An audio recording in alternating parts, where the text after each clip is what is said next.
الحمد لله الذي أرسل رسوله بالهدى ودين الحق ليظهره على الدين كله ولو كره الكافرون. أشهد أن لا إله إلا الله وحده لا شريك له وأشهد أن محمدا عبده ورسوله. اللهم صل على محمد وعلى آله وصحبه أجمعين. أما بعد، فيا عباد الله اتقوا الله حق تقاته ولا تموتن إلا وأنتم مسلمون. أعوذ بالله من الشيطان الرجيم. بسم الله الرحمن الرحيم. يا أيها الذين آمنوا إذا نودي للصلاة من يوم الجمعة فاسعوا إلى ذكر الله وذروا البيع ذلكم خير لكم in kuntum ta'lamun. Saudara-saudaraku sedang jamaah Jumat yang berbahagia, salah satu kewajiban sebagai seorang mukmin adalah, yaitu ia wajib memiliki satu sikap di dalam hidup yang disebut dengan bertakwa. Perintah ini dijelaskan Allah di dalam Al-Quran yang mulia ini, tepatnya di dalam surah Ali Imran, surat yang ketiga, ayat yang ke-102. A'udzu billahi minasyaitonir rajim. Bismillahirrahmanirrahim. Ya ayyuhallazina amanu taqullaha haqqa tuqatih wa la tamutunna illa wa antum muslimun. Duhai orang beriman, kata Allah, bertakwalah kamu dengan sebenar-benarnya takwa. Wala tamutunna illa wa antum muslimun. Bahkan jangan kamu sampai mati meninggalkan dunia ini kecuali sudah dalam keadaan muslim. Yang dimaksud muslim di sini bukan sekedar beragama Islam, tetapi muslim yang sudah menjadi orang bertakwa. Maka berdasarkan inilah ulama memberikan hukum kepada takwa ini wajib, baik laki-laki atau perempuan, tua atau muda, miskin atau kaya. Bahkan dimanapun dia berada, di desa, di kota, di lembah, di gunung, di sungai, di ngarai. Karena Rasul mengingatkan, ya ayyuhan nas, wahai manusia, ittaqillah haitsuma kunta, bertakwalah kalian kepada Allah dimanapun kalian berada. Sebuah perintah akan terasa besar, bahkan menjadi wajib, salah satunya karena ia dihubungkan dengan masalah kematian. Wala tamutunna illa wa antum muslimun. Jangan kamu sampai mati meninggalkan dunia sebelum engkau menjadi seorang muslim yang bertakwa. Sementara kita tahu yang namanya kematian tidak memandang umur, tidak memandang cara, tidak memandang tempat. Maka wajar Rasul mengatakan, bertakwalah kalian dimanapun kalian berada. Kaum muslimin bahkan tidak berhenti sampai kepada Rasul saja. Para sahabat ini kan generasi terbaik. Rasul menjelaskan dalam sebuah hadis yang diriwayatkan oleh Al-Bukhari, khairun nas, sebaik-baik manusia, kata Rasul, al-qarni, sahabatku ini. Tsummal ladzina yalunahum, sesudahnya tabi'in. Tsummal ladzina yalunahum, sesudahnya tabi'in. Ini tiga generasi yang dijamin Rasul generasi terbaik. Bahkan seluruh sahabat itu diberi gelar oleh Allah radhiyallahu anhu. Dan di antara sahabat sebelum dia wafat sudah dijamin Rasul masuk surga. Dalam sebuah hadis Rasul mengatakan, Abu Bakar fil jannah, Umar fil jannah, Utsman fil jannah, Ali fil jannah, Thalhah bin Ubaidillah fil jannah, Zubair bin Awam fil jannah, Abdurrahman bin Auf fil jannah, Sa'ad bin Abi Waqqas fil jannah, Sa'id bin Zaid fil jannah, Abu Ubaidah bin Jarrah fil jannah. 10 orang dijamin Rasul masuk surga. Tentu sahabat orang-orang yang bertakwa. Tapi cobalah tengok, tak kala Abu Bakar berjumpa dengan Umar, dia mewasiatkan dengan takwa. Wahai Umar, kata Abu Bakar, bertakwa engkau kepada Allah. Karena sesungguhnya takwa itulah kedudukan paling tinggi di sisi Allah. Padahal Umar ini dijamin masuk surga. Umar memberikan nasihat kepada anaknya juga sahabat Rasul Abdullah ibnu Umar radhiyallahu anhuma. Orang yang paling mirip cara bicara, cara jalan, cara duduk, segala macam cara dengan Rasulullah, inilah salah satunya. Sahabat muda Abdullah ibnu Umar radhiyallahu anhuma diberi nasihat oleh ayah kandungnya, wahai anakku, engkau bertakwalah kepada Allah, karena orang yang bertakwa itu disayangi oleh Allah. Utsman adalah seorang pemuda yang sangat kaya raya, bahkan sampai hari ini kekayaan Utsman masih ada. Tapi apa kata Utsman? Wahai manusia, bertakwalah kalian kepada Allah, karena takwa itulah barang yang paling bernilai di sisi Allah. Ali bin Abi Thalib orang yang sangat kuat, gagah perkasa. Bendera keislaman itu diberikan kepada seseorang yang Allah dan Rasul sayang kepadanya, dan dia sayang kepada Allah dan Rasul. Sahabat menginginkan, ternyata bendera itu diserahkan kepada tangan Ali bin Abi Thalib, yang kekuatan Ali satu Ali berimbang dengan 30 laki-laki biasa. Beliau mengatakan, wahai manusia, bertakwalah kepada Allah, karena sesungguhnya takwa itulah benteng yang sangat kokoh.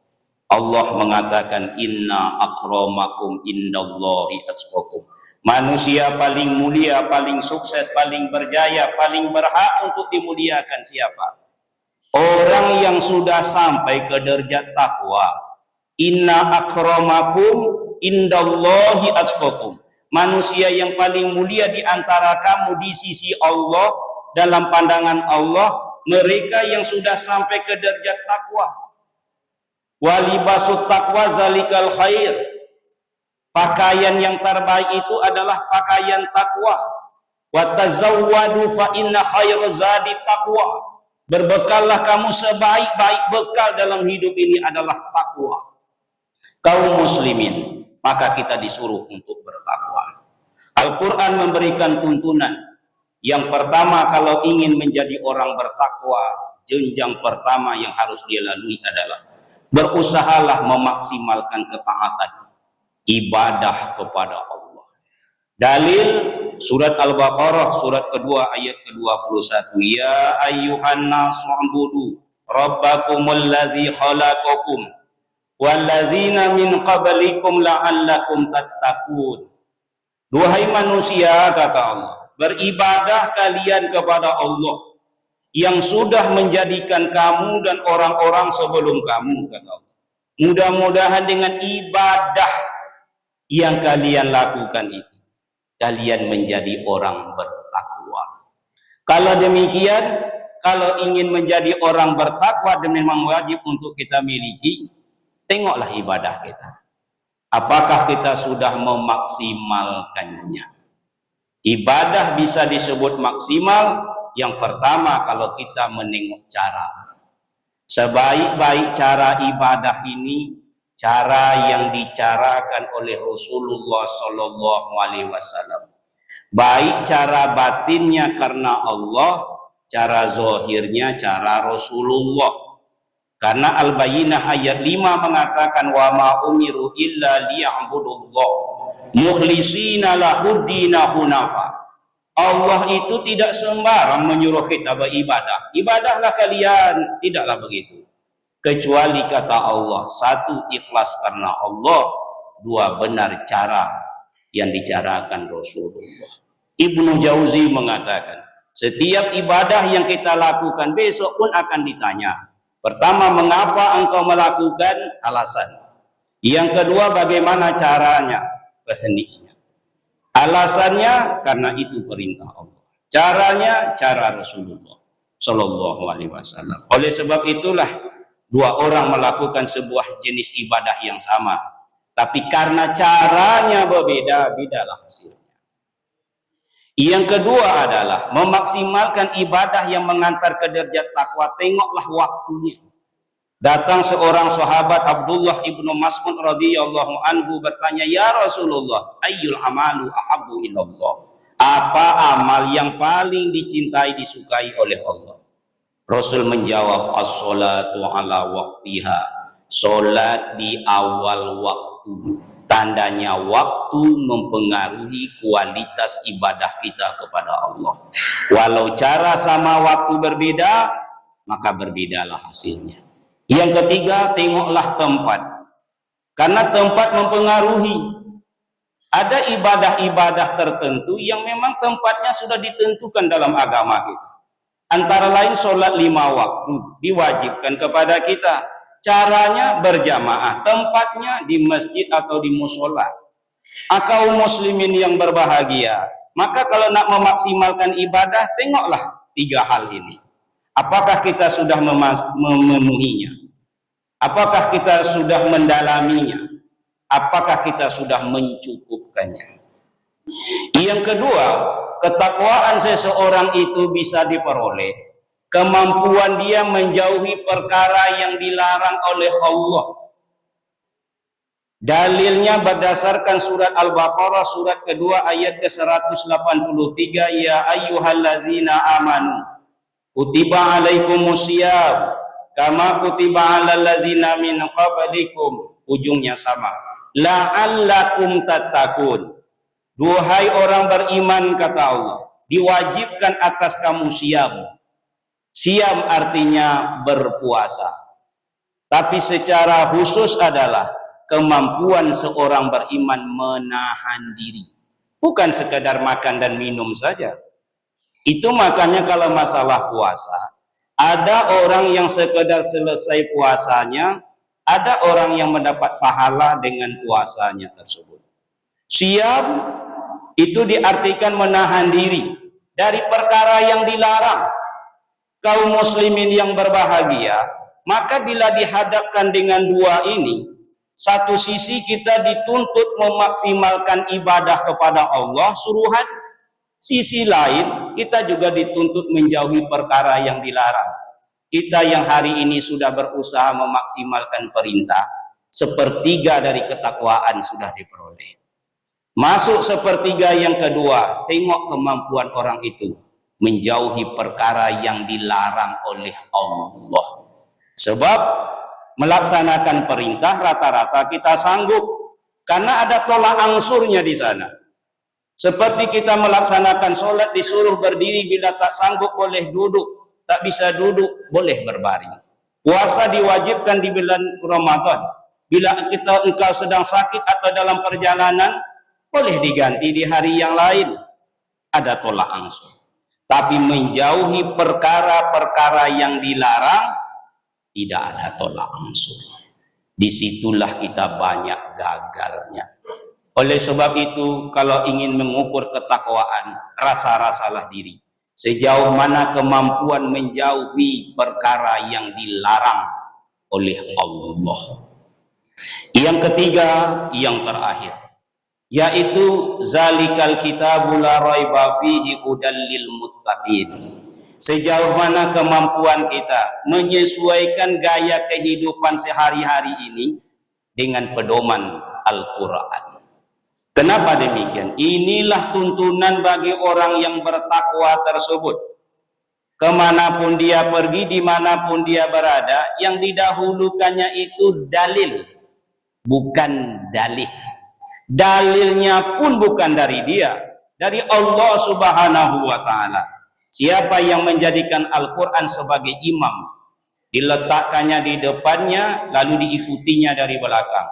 Boleh kata Al-Quran dikerjakan, tak boleh kata Al-Quran ditinggalkan. Halal kata Al-Quran dimakan, tak halal kata Al-Quran ditinggalkan. Maka Al-Quran menuntunnya ke dalam surga. Tapi siapa yang menjadikan Al-Quran ini sebagai makmum, diletakkannya di belakang, didahulukannya hawa nafsunya, keinginannya, dalihnya, maka Al-Quran menuntunnya, mendorongnya ke dalam neraka. Kaum muslimin yang berbahagia, mudah-mudahan 3 perkara ini bisa kita pahami, yang terbaik berusaha untuk mengamalkannya. Fa'tabiru ya ulil absar la'allakum turhamun.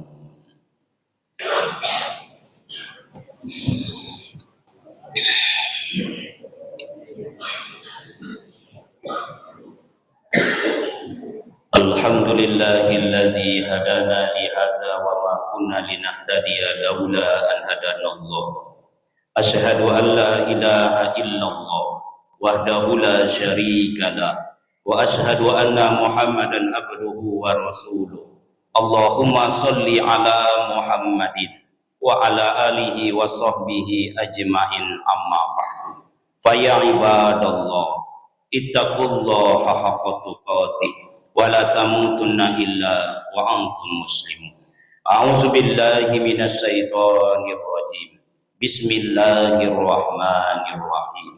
Wal 'ashri innal insana lafi khusr illal ladzina amanu wa 'amilus shalihati wa tawassaw bil haqq wa tawassaw bis sabr.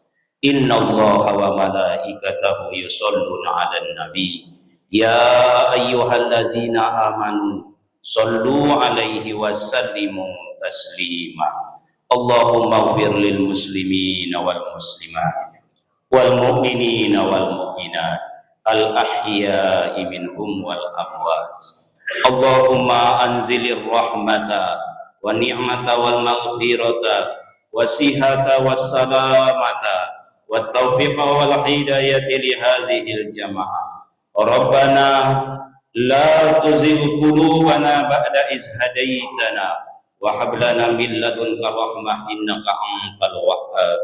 Rabbana atina fid dunya hasanah wa fil akhirati hasanah wa qina azabannar. Ibadallah, innallaha ya'muru bil 'adli wa ihsan wa ita'i dzil qurba wa yanha 'anil fahsya'i wal munkar wa la zikrullah